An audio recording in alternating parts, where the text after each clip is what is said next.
So our promise to the community is that we won't have random loot boxes or pay-to-win scenarios. Yeah.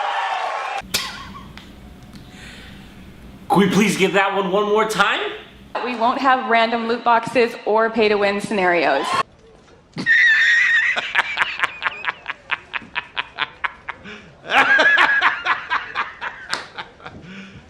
You serious? It always has to be something with this game, doesn't it? But regardless, welcome back, true believers and all you merry Marvelites to, yes, sadly, another Marvel's Avengers related video, one that I did not actually want to make, funny enough, because I did see this news occur the day of me making my latest Marvel's Wolverine video, which if you haven't seen, definitely check out. I go over the top 5 villains I think need to be in the game. I had a lot of fun making it, and during my process of editing that video, I saw this news occur for the game, and in my mind, I was not surprised in the slightest because of how much of a bad track record this game tends to have, but also knowing exactly the circumstances and the main situation that this game finds itself in. That, of course, being a live service looter brawler, which has banked on the main promise of including new characters and expansions for free at no additional cost. However, cosmetics will be purchasable in the marketplace. That is why every single one of those damn MCU skins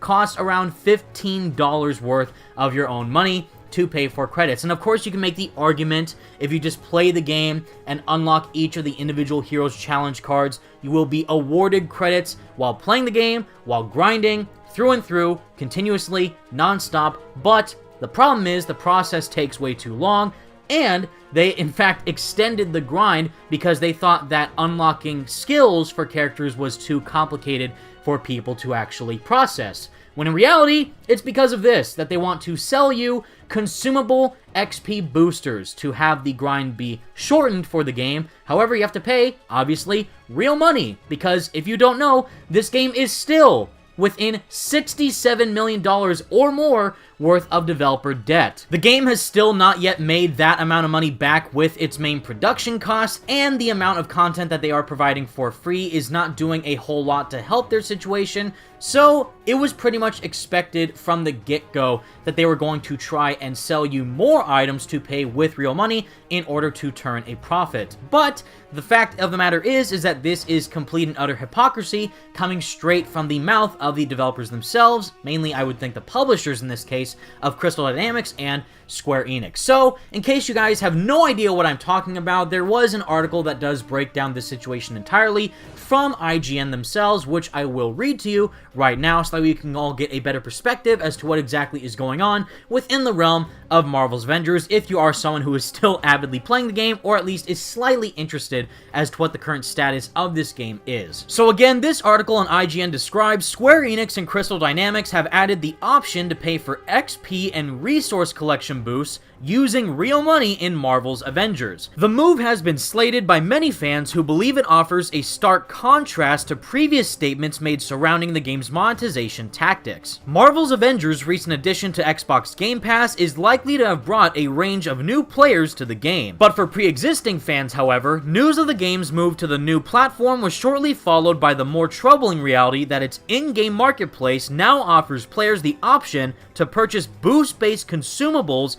using credits that can only be acquired through spending real money. News of the change in monetization tactics has left fans over on the Marvel's Avengers subreddit in uproar, with many feeling that the move directly contrasts a number of previous comments promising that a pay-to-win style system would never be introduced into the game. Now, regardless of whether fans anticipated the decision or not, it sounds like the developer's decision to renegotiate on its previous comments is a step too far for some players. And as one user went on to say online, uninstalled today, don't think I'll worry about coming back for Spider-Man either. Can't be bothered to support a company with zero integrity. Will not purchase another Crystal Dynamics game again. And that right there, everybody, is what I personally believe to be the core crux of the main situation that Marvel's Avengers seems to continuously face. Not the lack of endgame content or repetitive mission structure, which is still a massive issue with the game, or even the fact that each of these new included heroes seem to be added into the game for months and months on end,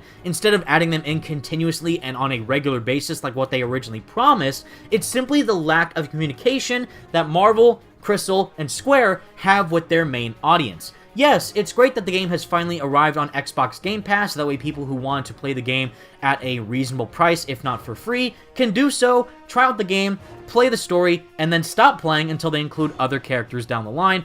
Not Spider-Man, since he's obviously a PlayStation exclusive, but there is still a lot there that the game can offer if you're into that type of looter-brawler genre. However, for someone like me, who again, does enjoy the Marvel Universe, is not a fan of this game in the slightest. I played the Black Panther War for Wakanda expansion and literally stopped. I don't care enough to go back into the game and purchase the MCU skins, mainly because I just wear the default attires, but if that's all they're offering is just payable cosmetics to just keep pouring money into this game with little to no content that's offered in it, there's no reason for the player to dive back in there. And again, I hate to say this, but another great game that I personally love playing that's in the exact same genre of a live service looter brawler is Genshin Impact. It has a great structured model, and they even include free content all the time with brand new updates, and even on their 1-year anniversary, which was also in September, just like Avengers, they included a free 10-pull Wish event type of currency, where if you don't play the game, you can unlock characters by grinding for